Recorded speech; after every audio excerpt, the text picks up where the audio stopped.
Greetings from Bangkok, Thailand, and welcome to 30 Minutes Promoting Unity in Diversity with Wanny Angerer in Moving Cultures. Our guest, number 98, is Immaculate Jacobin from Kenya. My dear Immaculate, how are you? I'm fine, thank you, Annie. How are you? I'm doing very well. Happy that you accepted our invitation to talk about your life, your journey, and your new projects. So, who is Immaculate? Well, who is Immaculate? Immaculate is a lifestyle, an award-winning lifestyle photographer based here in Nairobi, Kenya. I love talking about fashion, street vibes, you know, um, humanitarian, and just connecting with people. My number one mantra that I believe is not my work to set people at ease, but to just connect with them. Because if the connection is right, you will not struggle taking the photos. Yeah. Basically, I'm a lifestyle photographer. Wonderful. Immaculate, you are from Yeah. Kenya. What can you tell us about your upbringing, about your parents, your Yes. grandparents, and the cultural heritage of this beautiful country? Wow. So funny thing from my dad's side, he was the only child, and when he died, now I don't know so much about my dad's side because he was the only child, and and my grandparents. I've never met my grandparents from my dad's side, so he was the only child. But on my mom's side, it's really interesting because I grew up in the village. I just came to the city the other day. So I grew up in the village, and my grandmom from my mom's side was really like my best friend because she was the first person who took me to school in primary because I didn't go to kindergarten. Funny thing, so because I was a quick learner, I really finished school really early. So I went straight to primary one. Is it grade one? When I was, I think, for there, it was really early.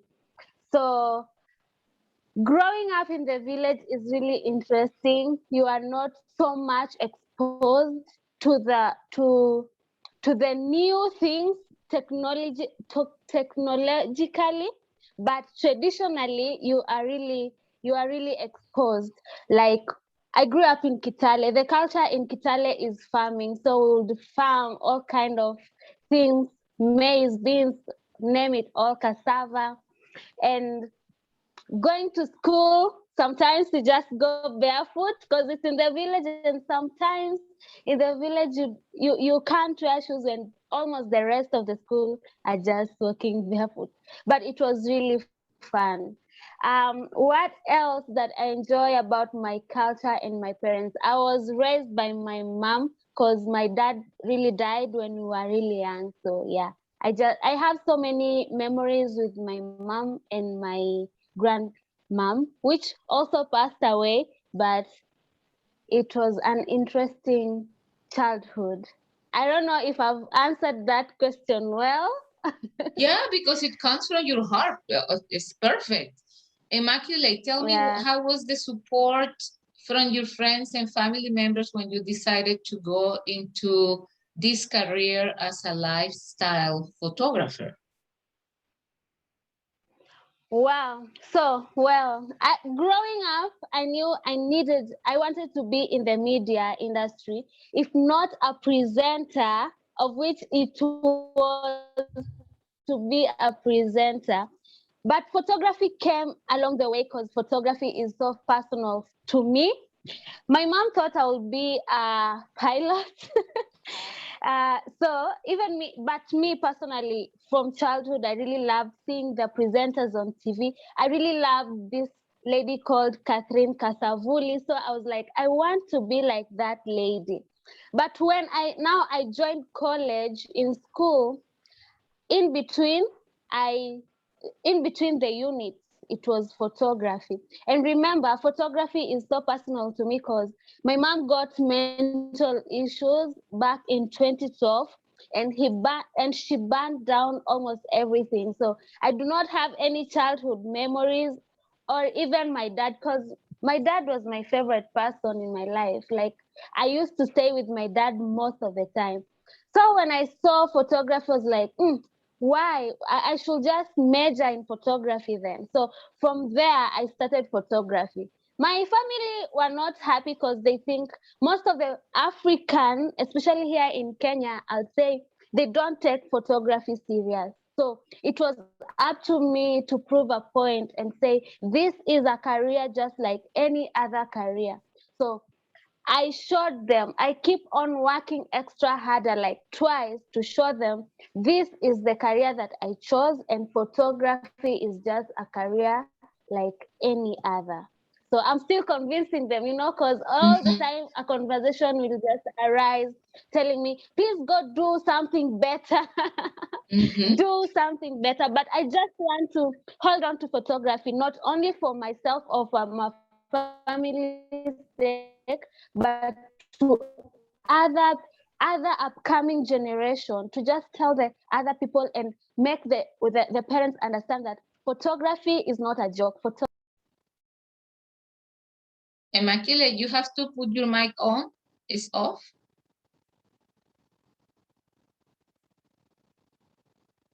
Yes, unmute. Okay, Immaculate's fixing her camera and her microphone. Yes, perfect. You were telling us that you are convincing everybody that a photography as a career is worth it. Yeah, it is worth it. It is. Yeah, when we met, you joined one of Moving Culture's workshops on photography with Nedelka Campbell, who came from Panama. And you did a very remarkable work documenting the ponchos and some of the cultural activities that we were running during the dance festival. What can you tell us about that experience? Wow, first of all, I just want to commend you for that. Thank you so much for that opportunity.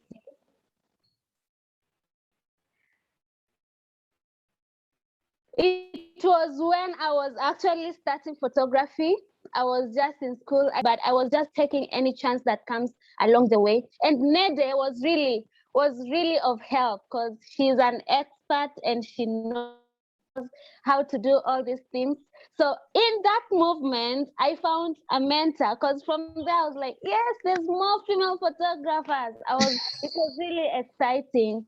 So the workshop really opened my eyes, and it was even the dance, the motion. So I had to learn how to photograph the motions and all this. It was really, and for me, it was really a really excellent experience. I really enjoyed myself, and I really want to say thank you for that opportunity. Not only did I meet Nede, who is still my friend up to today. Hi, Nede. We may not be talking every day, but just know that I love you so much. Thank you, because you inspired me. I still have my certificates until today. I look at them all the time and really excited to say this is the first person that gave me this opportunity to just photograph. It was really an amazing experience. And I connected with other people as well. There's this guy, I just forgotten his name. He's a photographer as well. We met at the workshop too. He's still my friend up to today. Yeah, fantastic. Thank you. Immaculate, you have been also doing some fashion photography. You do urban photography. You do events photography. What did you learn from each one of those spaces? Because there's completely different to do a photograph for a social event than to do a photo shoot for a model. How do you work with it? So one thing about fashion, this is so interesting to me, because when I was starting photography, people thought that photographers are just dirty people who do not know what they need, from dressing up to, you know, how they smell, how they carry themselves. So that way I was like, this is something that is missing here in my country. That's why I even started my own page called The Stylish Photographer. Like, you should just show up dressed up as a part. Like, I'm photographing you, but behind someone who's photographing you, I know what I'm doing. So fashion to me is so diverse, because seeing how people just get pieces and putting them together, that is a satisfaction to me. The accessories, the feeling that comes, you can always see it on someone's face when they are looking good, and that is the best part, because the emotion, because when I'm photographing someone, especially in fashion, this is the question that I normally ask them: what does this outfit make you feel? Like, give me what you're feeling. From there, if you're feeling sexy, if you're feeling like hyped, just give me what your outfit is speaking. And when I'm working with stylists, I make sure that the stylist takes their time to connect with the person they are styling. Because if you do not connect with that person from the word go, if my client doesn't like something in their outfit, that means the entire time they'll always think about that thing and not give me, express themselves and how they are feeling. So that is the best part of shooting fashion and style. Now, when you come to events are so interesting. Sometimes you're just there watching people having fun, and you're like, I just want to capture this feeling, because it is just, you don't know what someone is going through, but someone is just enjoying the music, and they have their drinks, just having fun, you see. So documenting those kind of moments really fulfill my heart. And when it comes to humanitarian, that is the part that, like, in everything that I photograph, humanitarian is the best. Because now I'm not just going to start taking photos, because people will think you're going to sell them. What I do, you just go and have a conversation, listen to the people, listen to what they have to say. That's why, sorry, I'll bring the politics here, but I wish politicians could just go to where they want to vie and just listen to their people. From there, you'll understand better what kind of story you have to tell. And at the end of the day, the way I said from the start, the goal is just to connect with people and show how they are feeling through photos. Yeah. Let me share a video I had from you so you can tell us more about it after it's finished. Give me a second. Okay.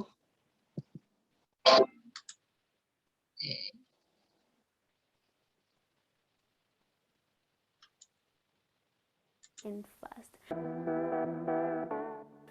Hi guys, welcome back to my channel. If you are new here, this is Immaculate Jacobin. So what are we talking about today? You requested and I'm here to deliver. Remember, I told you we will be talking about faith, lifestyle at large. So today we are talking about the Daniel fast. Without any further ado, let's get into it. So first things first, what is fasting? You need to understand what is fasting even before you choose the kind of fast you want to do. I have my notes here with me, and these are some of the teachings that our pastor took us through before we started our fasting. So the 21 days of fasting was actually like a church fast, you get, but God instructed me personally to do the Daniel's fast. Yes, God speaks, and when he speaks, you obey. If you don't obey, imagine you kitu itakusumbua until you do it. What is fasting? So fasting is the willing abstinence from food and water, like spiritually. We already know the people that fasted. For me, I did the Daniel's fast. He fasted for 10 days, then 21 days. Yeah, and that is found in the book of Daniel. Go read the entire chapter. The Esther fast. Elijah fasted, Moses fasted, and guess what? Jesus himself fasted for 40 days. Why is fasting important in our life? So it builds up the spirit man. puts the flesh under control, and thus you can get in Galatians 5:16-19. It increases our spiritual capacity. It maintains spiritual intensity. It facilitates physical results in our lives. There's some things which will never go away until you pray and fast. On Mark 14:29, he says, "So he said unto them," that was Jesus, "that this kind can come out by nothing but prayer and fasting." Now that you've understood what is fasting, let me now tell you how I prepared for my Daniel's fast. For your Daniel fast, what you'll need, first of all, prepare yourself. I'll just give you examples. This is my experience. This is what happened. And let me just correct you. There's no wrong fasting. It's just choose the fast that works for you, and Pia, listen to what God is instructing you. Prepare yourself spiritually. Now that is praying and getting the right, read the verses on fasting. For example, the Daniel's fast. As much as the church, we had our morning devotion and all that, the topic, something to pray about together. I read the book of Daniel, the entire chapter, and even came to know as why did Daniel had to fast all through for 21 days, for 10 days? Is because the king, he was working for the king, and the king, hizo siku venye king walikuwa, so he used to get so many visions. When the king had visions, and they had to translate. So that's when I understood why Daniel fasted as much as we are told in the Bible. Okay. So tell us a little bit more about this Daniel fasting that you were engaging with. So I remember, thank you so much for sharing that video. Really means a lot. Now, last year, I fell into depression by the end of last year because the COVID situation and all that. So before January this year, I God led me to go and just have a fast. And he said 21 days of fasting. Good thing my church wanted to fast as well. So I had like a support system for fasting. So I wasn't by myself. So fasting is something I've never done 21 days, but I would fast every Tuesday. I would fast like twice a week because I almost spoke Swahili there. Because I think we need to guard our spirits. Like, if you are a Christian, you know the right thing to do. If you are from any religion, you know what to do. And for me, the Bible says that sometimes you just need to fast. And if you go to the Bible, the book of Daniel, he fasted. Jesus himself fasted for 40 days. Fast is not that you not having to eat, but it's you connecting with your inner person. The Bible says that it's the spirit that quickeneth, but the our flesh, benefiteth nothing. So all the time when you are fasting, you are not eating, your spirit man is getting strengthened. So for me, the Daniel fast, during the Daniel's fast, really, I discovered so much about me. God really spoke about so many stuff that I'm yet to experience right now. But the Daniel's fast is this fast that you just have to, you can eat anything, but you can't eat meat. You can't do coffee or caffeine.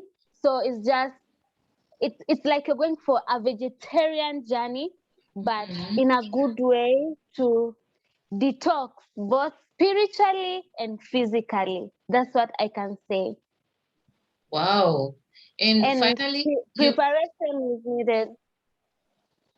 Sorry, and preparation is needed. So for if you're going to take any long-term thing, any long-term goal, you need to prepare prior to it. So before you start to fast, just think about, so for you not to get into temptations, what do you need to do? Even if it's IF, intermittent fasting, you need to prepare yourself. You can't say you want to fast to lose weight and you are just eating from morning to maybe 1, you are not eating. Then when you start eating, you're just eating anyhow. It will never work. So intentions, we have the right intentions even in everything that you do, not only fasting or anything, but in everything that you do, just have the right intention.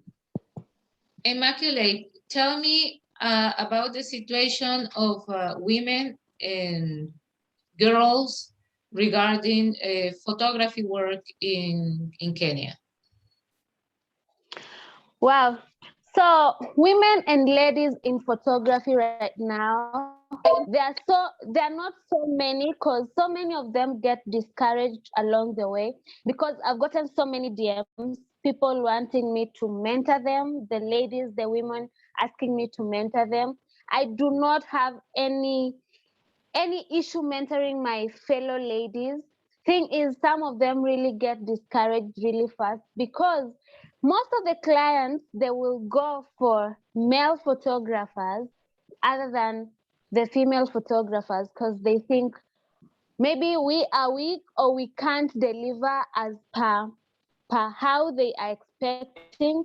But good news now, the ones that are in the industry right now, they are showing the world that it's not the physical me, it's the delivery that I will give unto you. And I just want to recommend everyone that is giving the female photographers a chance, not only for project collaborations, but even just to work with you guys. So the industry is slowly, God has put people like us.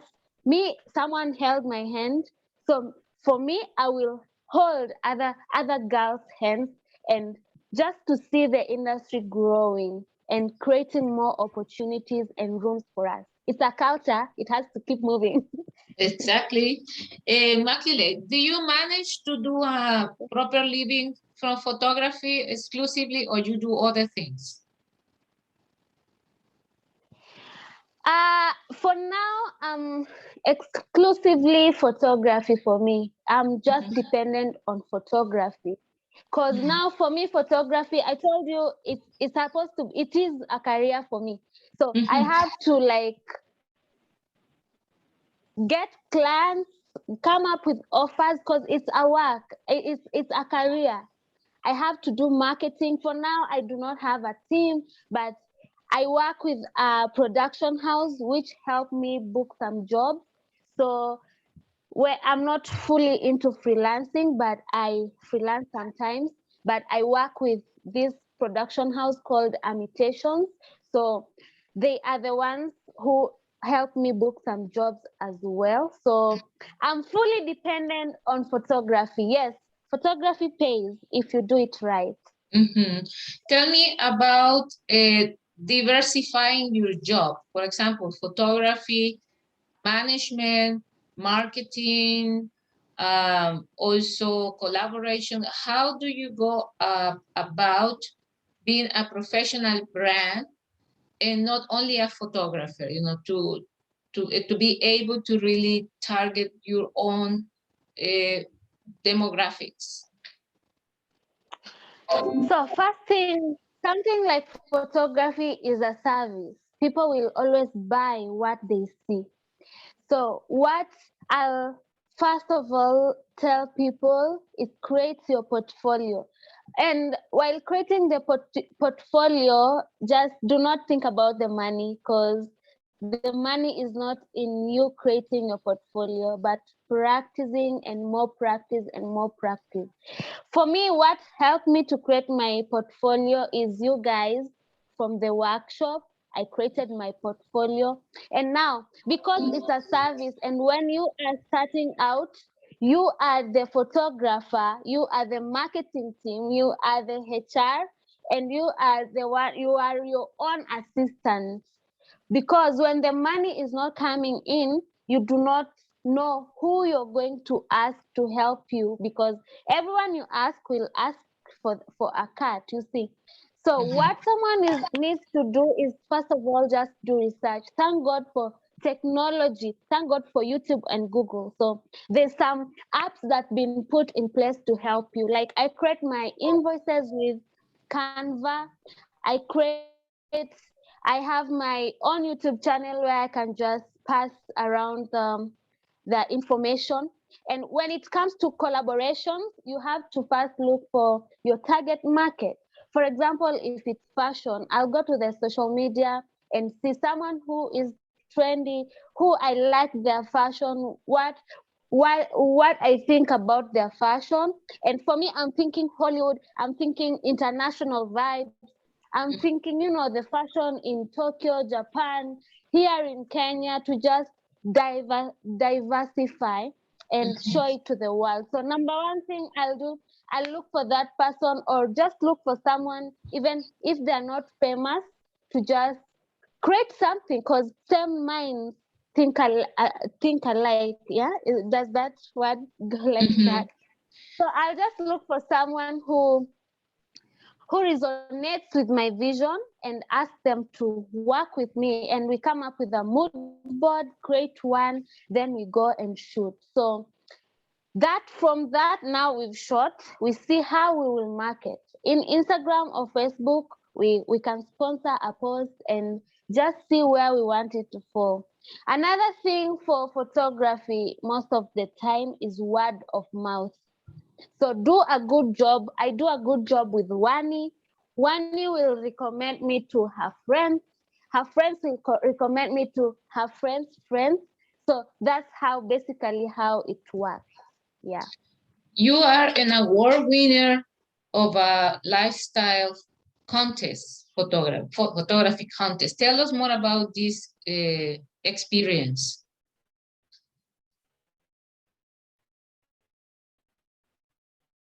Immaculate?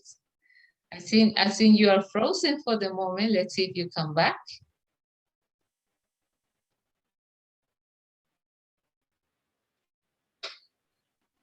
Immaculate? Okay, you're back, Immaculate. You were frozen for a little bit. I was asking about your experience as an award winner of the lifestyle photography contest.